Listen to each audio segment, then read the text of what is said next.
Hi, everyone. Welcome back to Black Minutes, Survival Steps to Beat COVID-19 in African Americans. I'm your host, Nisi Edwards, and my guest in the studio with me today is Richale R, MA, LCMHCS, LCAS, and she is more than a licensed clinical mental health counselor supervisor. Licensed clinical addiction specialist, speaker, CEO, author, and executive clarity coach. She's a life work specialist with more than 20 plus years of navigating through her own life storms. Richale has impacted the lives of thousands through her work, bringing a renewed clarity of purpose to their lives. She has a master's degree in professional Christian counselor and is the CEO of Catterflies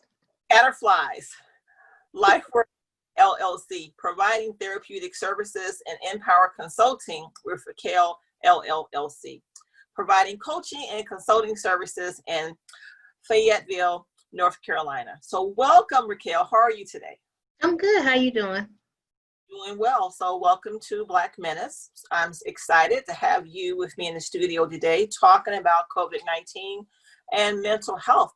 So what have you seen on your end? A lot, as you are aware, has been going on around the country. How is mental health affecting our community, if you wouldn't mind sharing, during this pandemic? Okay. Well, honestly, I think that it's affecting us the same way that it's always been affecting us. There are different seasons that we go through, crisis, and a part of my background is in crisis management. And so this is not the first crisis we've seen, and this is sure not going to be the last crisis that we see. And so one of the things I plan to say this later, but I'm gonna say this right now. Before we get into some of the negatives about it, our people are resilient. Yes. So I don't want people to believe the hype that we're not okay, okay? So, for example, many of my clients who are coming to me now, because they've been proactive in their mental health, they're not experiencing as many problems as some of us who actually could use the help, but we're too prideful, or we're letting the stigma of mental health get in the way. Now, this is the thing. If you look at our counterparts, white people, right? We know that they are good for suicidal ideation and all these types of things. Black people don't do that for the most part. That's not really how we roll. We get upset, we get angry, we might shoot something up, but we're not trying to kill ourselves. And it's because of that resilience that we've had for so many years. And it's also because many of us have faith. Yeah. And so when all else fails, we will go to God in prayer and say, look here, I need you right now. We may not go to a person and say we need some help, but we will go in our prayer closet and say, you know what, and look, even if we didn't know how to pray, we would get in there and say, you know what, God, this is a little too much for me. Can you help me? Yes. So we're doing that. Yes, actually taking it back to the basics, Yes. And this is why I became a Christian counselor, because I know that if it wasn't for God, I wouldn't be here. Like, yes, I have been through a lot, and that's what I'm more than a counselor. I'm somebody who has been through some stuff and overcome some stuff so I can help you do the same thing. Because why? Because I've overcome. So it's because of that faith and that hope. So as a therapist, if somebody comes in my office, regardless of their race, and they say, I feel hopeless, that's the worst thing a person can say to me. Because I know at that point that I need to get them hooked up to what hope is. I have to help them restore hope. Without that, we don't have anything else. So you can go to the well, I just don't know what I'm going to do. I don't know where I'm going to go. And I will say to them, you have to have hope in the right source. Mm-hmm. Don't store it in people, because people will let you down. Mm-hmm. So as Christian counselor, I'm glad that you're here with me today. So let's say someone comes to you and they don't have hope. How do you work to help them restore that or get to that point? Well, you know, it's interesting. I work with people of all types of faith. So one of the things that I've learned over time is, because as a therapist, one of our skills needs to be that we're non-judgmental, right? So, but everybody has judgment at the end of the day. But what I've learned is that everybody has their own beliefs, and that's okay. If we can go back to that belief, now I'll say this, the belief is not a doorknob. Doorknobs don't heal you. Doorknobs don't, AA and NA have taught people for a long time. If you want to believe in the doorknob, go ahead and believe in the doorknob. That does not work because that doorknob cannot help you. Okay, so let's just keep that real. So you're going to find out real quick. I'm just going to keep it real with you. But if your faith happens to be, like I have clients who are Muslim, I have all kinds of clients that believe that their faith is just different. And when I can connect them back to their faith and let their faith and what they know remind them of who they are and their authority, and sometimes I have to be honest with people. Low self-esteem is kind of like narcissism on the other spectrum. Okay, so either I think I've done everything for myself and nobody else can help me. That's narcissism, right? I don't give any credit to my mama, my daddy, to God, to nobody. I've done this all. I'm just fabulous and I've done it all myself. All about self. Or you have very low self-esteem, which is self-loathing and saying that God hasn't done great things for you, that you're not who he said you are. He said that you're rich and blessed and walking in his fullness. He says that you're, an extraordinary person, right? If we don't believe those things, and sometimes what happens with me as a therapist is I'm reminding people of the things that they've lost sight of, because when we get into self-loathing, I don't have this, I don't have that, I don't have a job, I lost my job during COVID.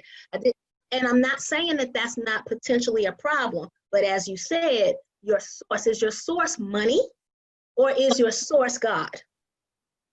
Where's your source? Is your source the PPP loan? Is your source Trump? Is your source, what's the other guy's name? Biden? Who's your source? Pelosi?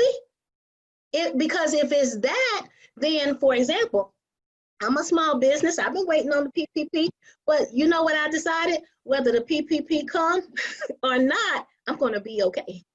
Yes. So that's a mentality. So we're talking about having a mentality of abundance. When you get into self-loathing about anything, whether it's COVID or anything else, that's where our problem lies, is at the root. So what I do is I help people come off of the surface talking, and we dig into the root of why you are thinking the way that you are thinking. So we're working on mindset. We do not have a mental health problem. We have a mind management problem.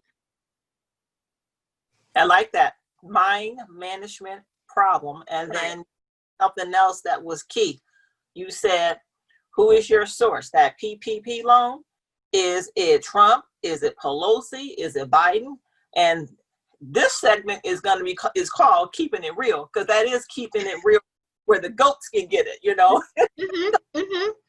When you think about it, you can believe whatever you want to believe about any politician or whatever else, but your source has to be in that has the power to deliver you. Mm-hmm. That has power, because when we start getting into things such as Trump, Pelosi, Biden, we can put all our faith we want in man and woman, and what happens? They will let you down. So then we're going to go, if you don't get that PPP loan, and if that's your only source and what you have faith in, what are you going to do? Where are you going to go? It's nice to get that loan, but if you don't, then what do you do? Right. So you either pivot or you perish. How do you pivot because of what is going on right now to take care of you first? Put your mask on first. I've had to tell several people that in the last few days. Put your mask on first, and then you can help your family. You cannot help anybody until you take care of yourself first. You are that valuable. You are that valuable. And the problem is, many times in the households that we've grown up in, we have a lot of trauma that we don't realize, especially as African Americans. We don't realize that it was trauma, and we won't call it that. And so when they come in the office sometimes and I have to explain to them what trauma kind of looks like, then they say, yeah, and nobody can really call trauma for you. You have to decide what that is, but I have to do some level of education. And so what's interesting is during COVID, what they're concerned about is the number of people whose PTSD, post-traumatic stress disorder, we're going to have more people with that, they believe. But I believe if my people who are called by my name will humble themselves and pray, seek my face and turn from their wicked ways, they will be all right. And you know what? I'm going to tell you something. I'm so happy that I don't work for somebody, that I'm not filtered to not be able to talk about my God and who he is in my life. How many people come to me and say, Raquel, I never knew there was anything as a Christian counselor. And I have people of different faiths that when they meet me and they see how excited I am and how happy I am and how I share stories about when things were really dark for me, how I turned to God and how he helped me, they're motivated by that. They're inspired by that, and they want to be connected to that. Who are you connected to? Who are you listening to? Are you sitting around watching the news all day? Because if you are, just like when that storm came through here, I can't remember the name of that storm, but we had a storm come through here and it was horrible. And I was working at JOB at the time. I would go to work, actually we couldn't go to work because the highways were flooded. We couldn't even get to work. And so I was sitting watching the news, and even me, a mental health therapist, an addictions therapist, began to get consumed by the media, and I began to feel depressed. You cannot sit and feed yourself junk all day long on the media and expect to be okay. You're absolutely, and I limit how much of that I am willing to watch, because what I have observed is, if in the beginning, when this first hit the fan, listen to that day in and day out, I was getting headaches. I didn't feel good. And I said, you know what? I cannot let this stuff infiltrate me and just take control and make me just feel a certain way. So I choose to limit how much that I'm going to watch and where I'm going to go to get the information that I need. Because some people, they're selling doom and gloom, stress, and everything else. And at the end of the day, I thought, and I've even shared this with members of my support group. They will post things and they will reach out to me and say, hey, have you heard this? Have you seen this? And have you done this? And I would say, you know what? You need to tone it down a bit. You are too plugged in to that. What is your prayer life like?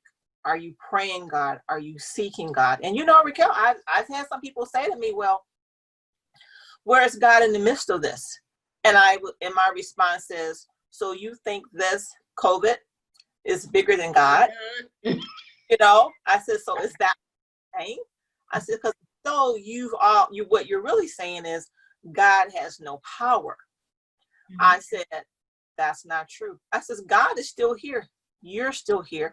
We're going to get through it. And then some will say, well, people who lost their lives, where was God? I says, God is still here.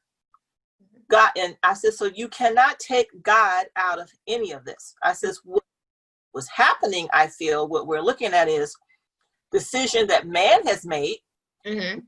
and seeing to it that certain communities don't have access to the testing, being slow to be responsive and other things. I says, but that's not God, that's man. Yeah, definitely. And there were several points there, but the one I want to make sure we hit is prayer is a coping skill. Yes, I like that. It is a coping skill. And unfortunately, if you are not a therapist of faith, you probably don't teach that. And so our community goes lacking. I'm in several groups online, and even before COVID, sometimes therapists would post. I just got a new client today who said that their therapist previous was Caucasian or some other race, and they said this to them, and it will be horrible, like racist things, and I'm like, and that wasn't the first time they had offended them or said something horrible. But it doesn't mean that you must have somebody of the same color as you. It doesn't mean that, but it means that when they show you who they are, run. Believe them the first time.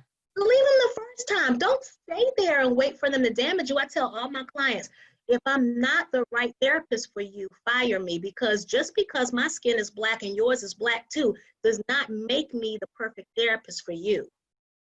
You must know that, and you must value yourself enough to say, look, I don't think it's working out with you and I for X, Y, and Z reason. I'm going to find me someone else. And that it's okay to do that. Now, I don't have that happen often, but it's the case. And there are times when even I, as the therapist, might say to a client, I don't think that this is working. It's called termination. I don't like to call it that, but that's what they call it in the books.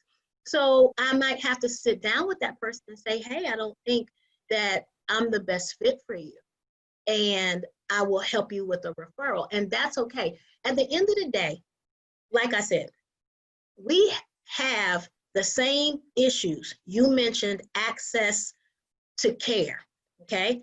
Yes. That was an issue before COVID. You see what I'm saying? So it's the news media sometimes makes it bigger than what it is. But you also mentioned to me a concern about physical health versus mental health. Yes.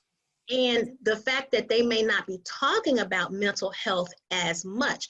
And I think the reason that is because there's going to be an aftermath, okay? Because we're not addressing it now. For example, my office, the phones are not ringing for people to get therapy. What people are doing right now is they are going to things like Talkspace, where they can chat with you online. Is not the same level of effectiveness as a one-on-one situation, okay? It's good if that's all you can get, but it's not the same level of effectiveness. So that's what people are signing up for now, because they're using people like Michael Phelps to appeal to you. Now, Taraji P. Henson has a campaign for mental health, but you're not hearing about it on mainstream media. You're not hearing about that. So that comes from a voice of a person of color, that if it was projected more people of color would access the care. And also, Raji, I know that she has had an experience when it comes down to mental health due to her own personal trauma. So I know that she's very vested in this.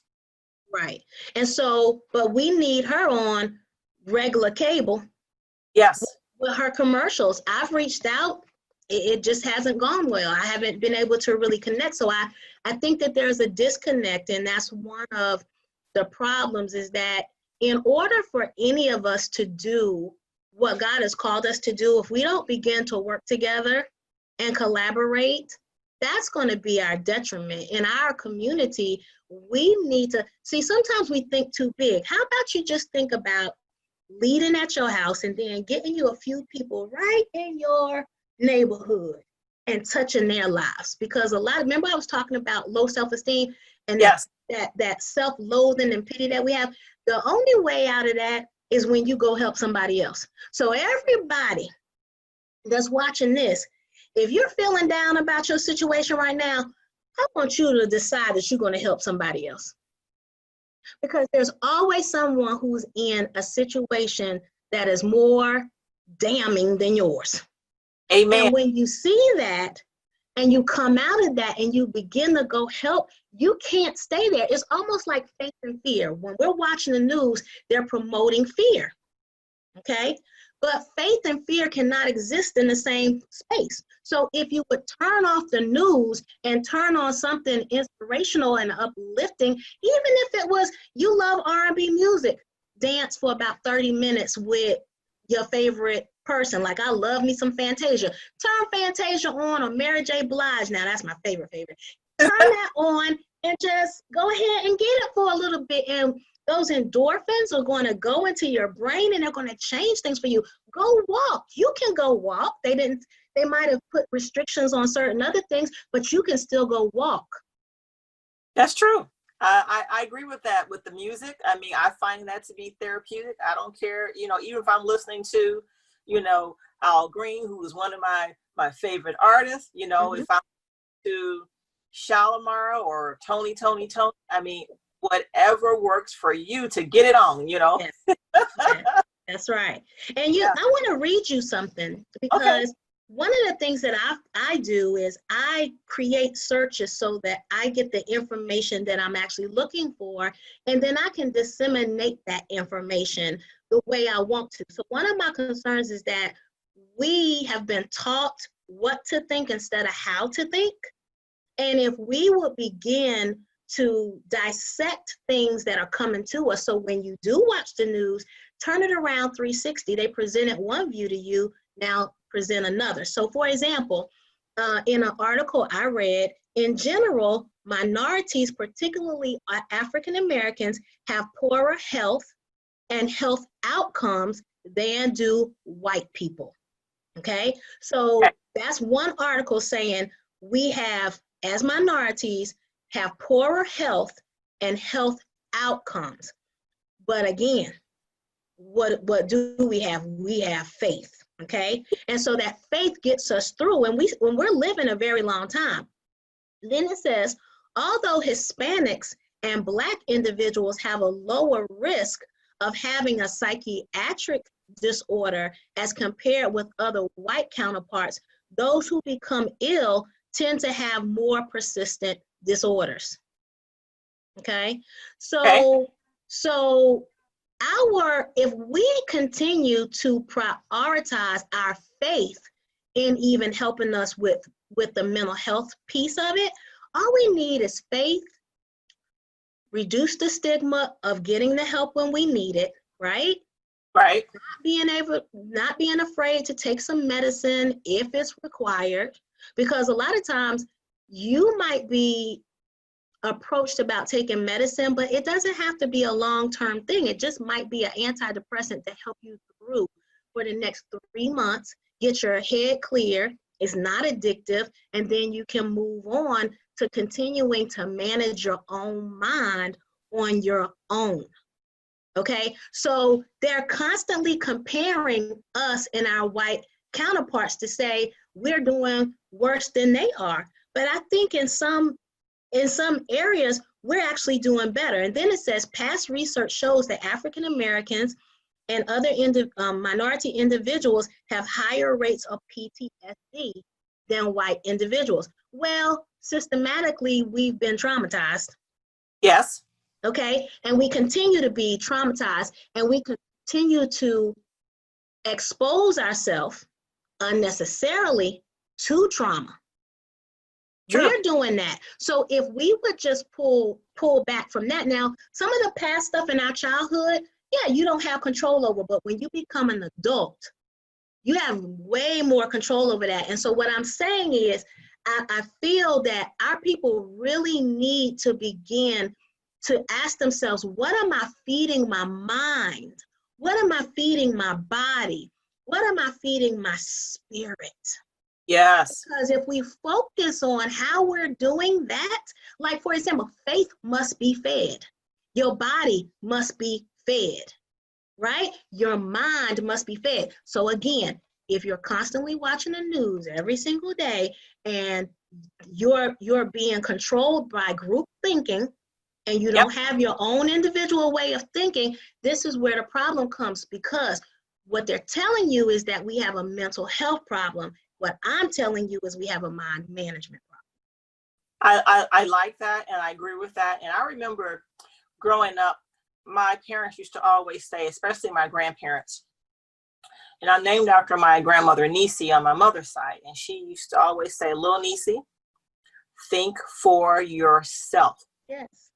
Okay. So they always instilled in us, don't get caught up in that group thing, because that may not be for you. Think for yourself. You got your own mind. You got your own brain. Think for yourself and make the right decisions for you. Because sometimes I've seen people, they get so caught up in what everybody else say. And then they have to take it back and get back to, but what's best for you? Because what's best for them may not be best for you. And when you were talking about trauma, just I feel for even our African American men every day living in trauma, that if they leave their home, they travel somewhere, are they going to be stopped for no apparent reason? Now, I've been stopped a couple of times. One time in particular, Richale, I was leaving work and I pulled out of the parking lot like everybody else. I watched my speed. I didn't run any traffic lights or anything. An officer pulled me over. I didn't know what the heck was going on. I didn't even know why he pulled me over. So I pulled over. He comes to the window of my car. He looks through my car. I don't know what he's looking for. And I asked him, so officer, why did you stop me? Right. Why am I being pulled over? Because I see all the other cars moving. Mm-hmm. He never said why he pulled me over. Never said why he stopped me. He went to his car, came back, and he says, you're free to go. I feel that they were running my place looking for something. I was working in an all-white community, and I felt that they were thinking, hey, maybe, this is someone we need to be stopped for whatever reason. But when you deal with that every single day, you're right, that is his own source of PTSD. Plus, other traumas that we put ourselves through. So what I have recently started doing, this will probably be our 4th week. I recently created, Richale, a prayer group. And in this prayer group is me and all my sisters. And I have one of my cousins in this group.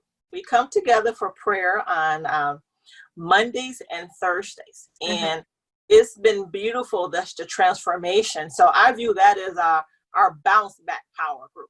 Because, you have days where you just maybe feel that maybe the day didn't go too well. Maybe you wasn't having a good day and all the other issues of life. But I tell them this is our bounce back power. This is our source. God is our source. This is where we come together and pray and read scriptures to lift up one another. And It's so good. Yes.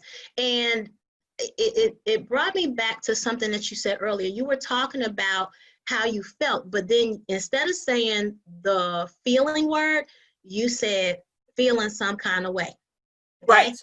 Right. So one of the things that I teach my clients about that is the way that we cheat ourselves out of not acknowledging how we truly feel. True. One thing that I realized, regardless of whether I'm working with a child or an adult, and even a highly educated adult, is this inability to express feeling words. So I often have a chart in my office with emoticons on it with different faces. And when I'm working with little kids, I take, little things, little emoticons that are fluffy and cute, and they have those faces on them so that I can teach that, because that's what's wrong. We need to be able to say how we feel. So in the Black community, we have our way of speaking, and I understand you, you understand me, but the detriment in that is I need you to say the feeling word. I need that to resonate with you. So instead of saying I feel some kind of way, name the feeling. I felt angry. Yeah, call a thing a thing. It is so important in all of this. And then our level of emotional intelligence. A lot of people, when we went to school, here we go with groupthink again. Your IQ is so important. That's what they taught us. No, what's real important is EQ or EI, emotional intelligence. That's what's really important. So I'm gonna give you an example of something that was just in the news the other day, or today I think I saw it. there was a mother and son who were in the Sam's. Did you see that? They were in Sam's, and they had purchased a big screen TV, and then they walked out. The TV didn't fit in his car, so he came back in for some reason. Okay. So they said that he stole the TV. So an associate told the security guard he did not steal the TV. I'm verifying his purchase. But the young man, Black, was so irritated by what had already happened that, in my opinion, he allowed his emotions to get the better of him. And as I watched the video, his behavior began to help escalate the situation instead of take it down. Now, you made a great point that as Black men, they know that this is highly probable. But what you also have to know is you do have some level of control. When you begin to think that you have no control, that's when everything goes left. When you begin to think in life, think about any situation that happens in life. I don't have any options. That PPP loan doesn't come through. I'm not, if I don't get this stuff, if I don't, whatever it is, if I don't get it, I have no other options. That's the second thing as a therapist that lets me know you're in a bad place and I got to help you get out of there quick. So as he was in that situation, emotional intelligence is when you're not able to control your emotions. Instead, your emotions control you. The question for you in that situation, and thanks for bringing that to my attention. No, I did not see it, because as I mentioned, I've just been eliminating what I'm watching. It's been too much fun. But in that situation, let's say you're someone that your emotional intelligence, that maybe you could have done a better job. But I think sometimes, and I'm not making excuses, what if it's a situation where you're just so sick and tired of every time you turn around, here comes somebody accusing you of something? And the way I look at it is, some people are on the edge and you just don't know how close they are to that edge. And so situations like that and others will just cause you sometimes to lose it. So how do you help your own self in situations like that with emotional intelligence when you're tired, you're frustrated, you're angry? I've been angry at times, sometimes where when I just said, call a thing, sometimes when you're calling a thing, the frustration stems from those that you're sharing with how you feel. They don't get it. You know what I mean? Yeah. Well, I think that one of the things I always tell people is when you're really, let's just say, pissed off, okay? If you're pissed off, one of the things that you need to begin to do immediately, everybody listen to me, I don't care what the situation is, I don't care what the feeling is, get some air to your brain. Okay. Get some air there, because that air, the word of God says that when God made man a living soul, it was after he breathed breath into him. Yes. So the short of it is, that's how important breath is to us as individuals, because guess what? If you don't breathe, you die. That's true. Okay. So then whatever the emotion is, even if a policeman has you, and I can imagine if something like that happened to me, I can promise you I will be breathing, because that's the thing that you got to do to get your mind to think clearly. You must do it. And it doesn't matter if you're in a board meeting and somebody's coming for you and you know the reason they coming for you is because you Black and they're intimidated by you. You still can sit there and can't nobody take that away from you. That's not a sign of aggression. You know, we the angry Black woman, right? If we go off on somebody. So we don't want to be called that. Get your composure. I remember being in a situation where, because this is the truth, it's not always somebody of another race that's coming for you. Sometimes your own people come for you. That's true. Because all folk, not kinfolk. That's right. So in this situation, one of my sisters came for me that worked for me. And we were in a meeting with like 50 people in the room. And later, several people said, the composure that you had when that girl came for you, I have never seen anything like that in my life. Okay? I had somebody say to me just a few days ago, I was explaining a situation where somebody slighted me. And they said, you always behave that way. I'm just not there yet.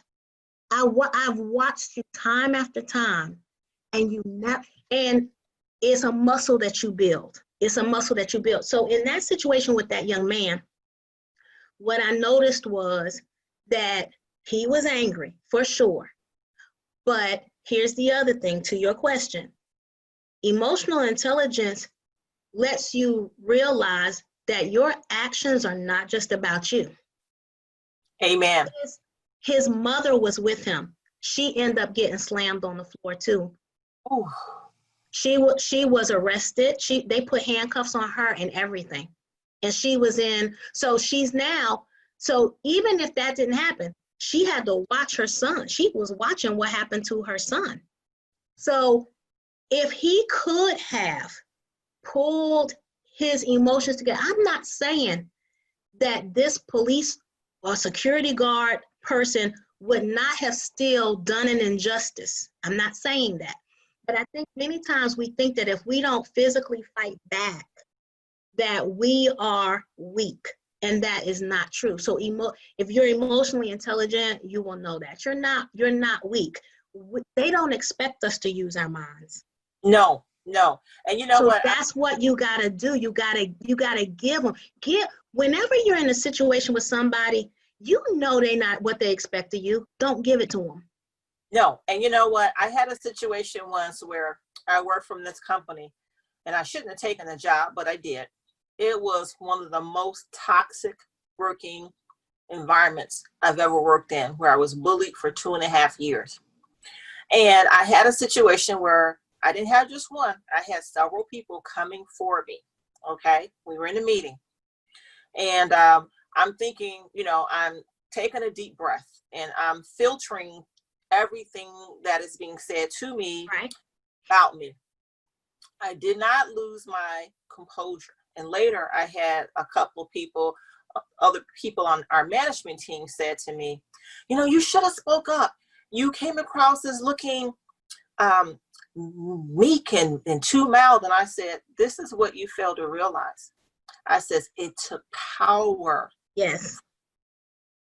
To remain silent. I says, you don't get that power.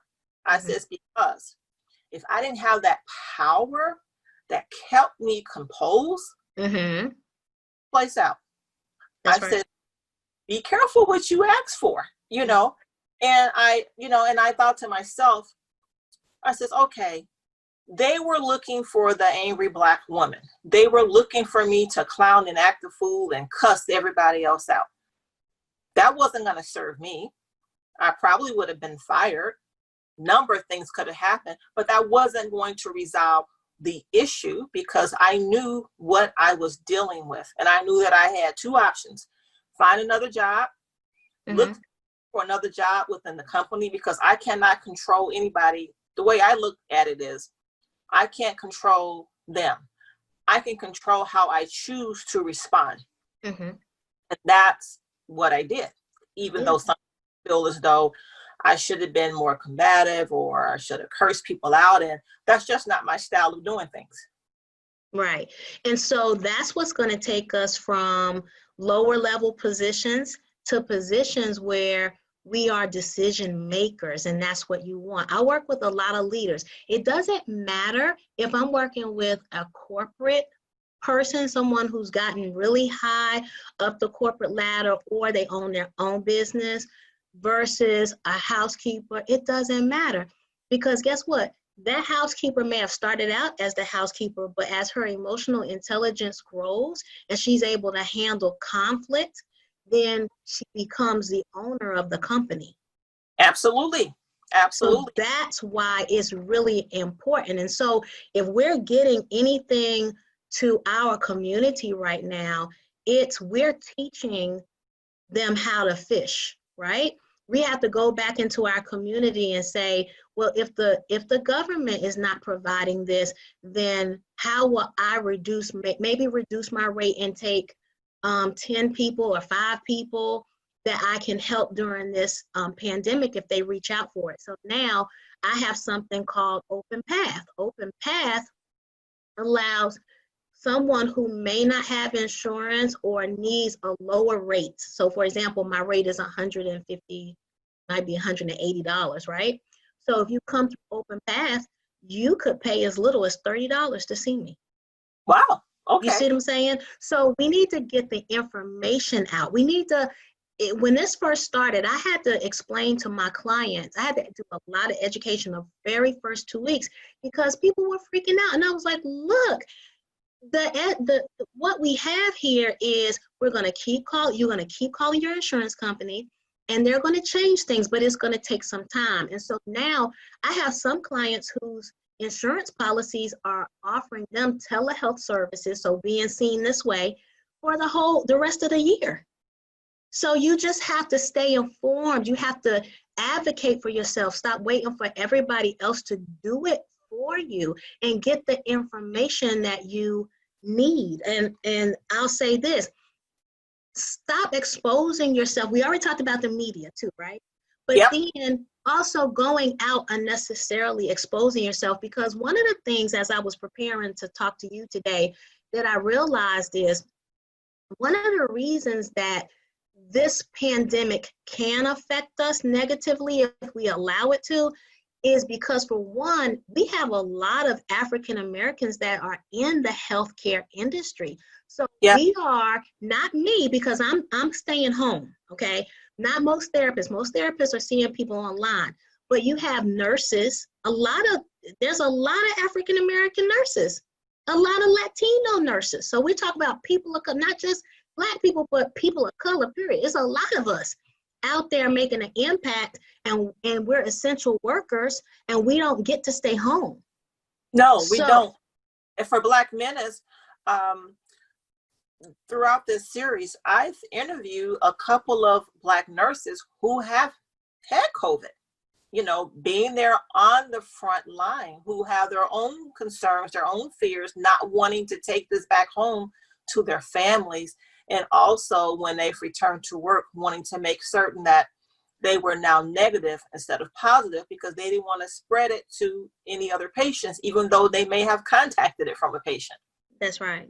And so that's a very valid concern. And that's the courageousness of a lot of people. I have a friend that's a nurse, and she would not go out to her job to help. I just know that about her. She's that selfless. Even though she has a new grandchild here, she's still going to be at that job taking care of the people that have been given in her care. So we're doing what we need to do, but we have to, again, put our mask on first, take self-care really important, but let's also prioritize our mental health care over physical, right? Over the physical right now, removing the stigma of it all. But we must take care of our mental health. So in the scriptures, when the Bible says that we were to work by the sweat of our brow, I believe that he was talking about our minds. Yes. I haven't had this conversation with anybody else. It's probably going to be in my book, but I really believe that. Look, here's your brow. What's behind it? That mind. Yes. And isn't it hard to manage it sometimes? It's like that for everyone, regardless of what color you are. But for the African American community, I heard someone say it like this: we were enslaved. We weren't slaves. No. You see, so what we got to do is get away from that slave mentality. and begin to build our community up. And it doesn't mean that we're only helping each other. It might mean that you're a teacher to somebody of another color. That's true. And the other thing too, is you was quoting the scripture. The other thing that came to me was the word tells us our people perish due to a lack of knowledge. Yes. You know, and we've got to have that knowledge, because knowledge is also power. Learn how to use what you have. So when COVID first hit, one of the things that I did, Richale, with my support group was, these are women and men who have fibromyalgia. My not-for-profit is geared towards people with chronic pain.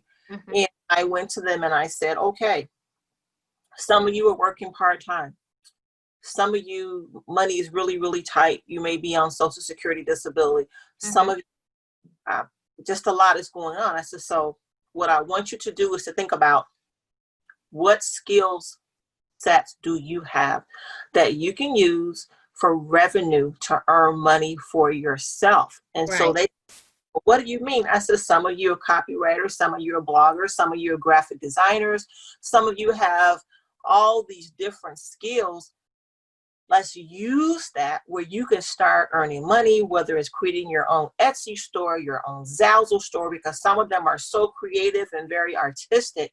And I said to them, what are your thoughts on doing that? And some said, well, I'm waiting to see about the stimulus check. And I says, whoa. Yeah. I said, now, the way things are going, some people may not get one, and if they do get one, they don't know when they're going to see it. Yeah, so you can't count on that. Right. Don't let that be your only source, because you're going to need more than $1,200, right. You know, live off of. But you know what? That also, and what I'm going to do for you is I want to recap the things that we can do. That's what I want to do before we go.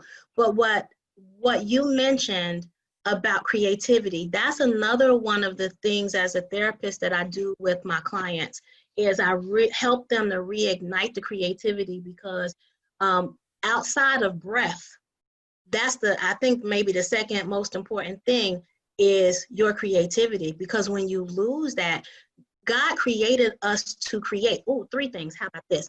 Connection, creativity, and breath. Okay. Connection. I'm gonna have to write that down because that just came to me. But those will be the 3 things that I think are most important: breath, creativity, and connection. And that's why COVID is a challenge for many people, because of the lack of connection. So the introverted people are really now probably getting to see how valuable it is to spend time with people, and they may begin to do things a little bit differently when this restriction is lifted. So introverts, kind of think about that. Okay, now, so I'm going to give you, Nisi, what we need to do, okay? Okay. What we need to do is limit unnecessary exposure, that is to media and to the outside elements right now. Don't try to have parties and do graduation parties and all that. Well, ton of people that you don't know where they've been, okay? Then we as a community are going to have to teach our people how to fish, okay? Yeah. So we talked about that.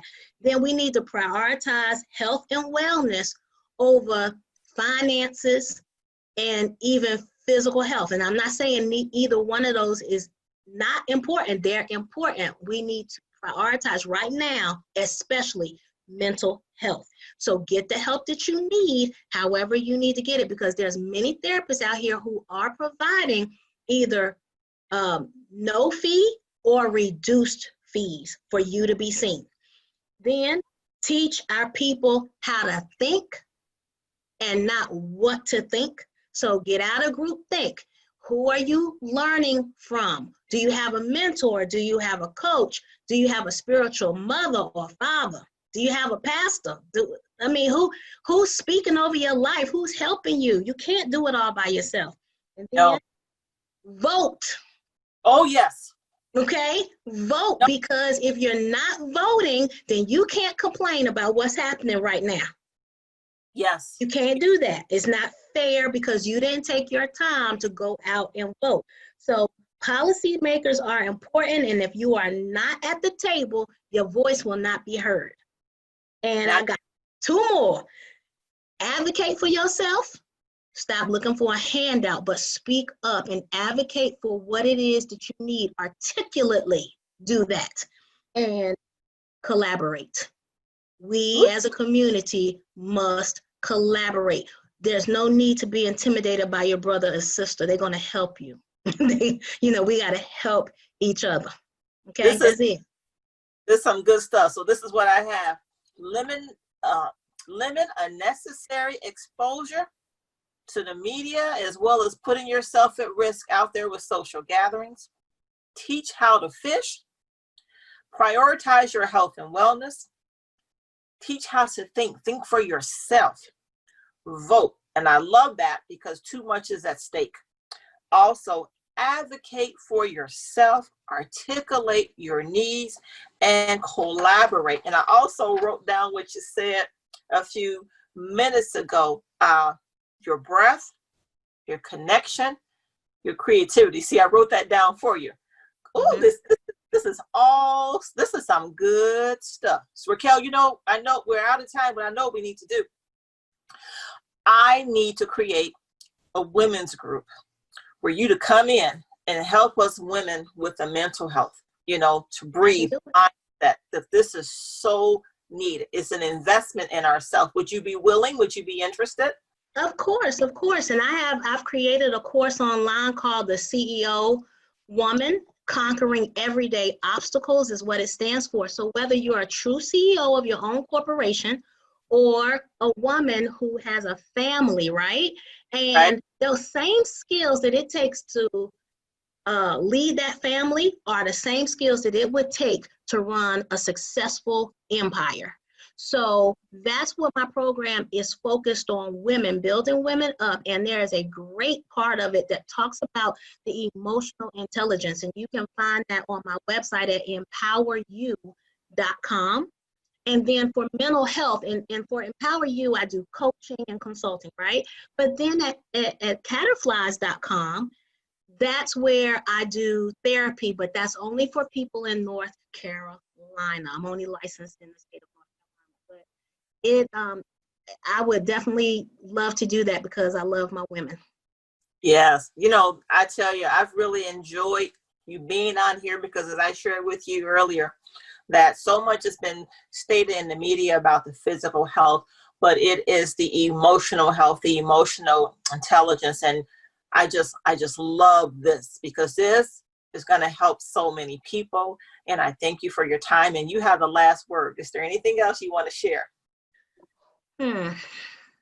We have not a mental health problem.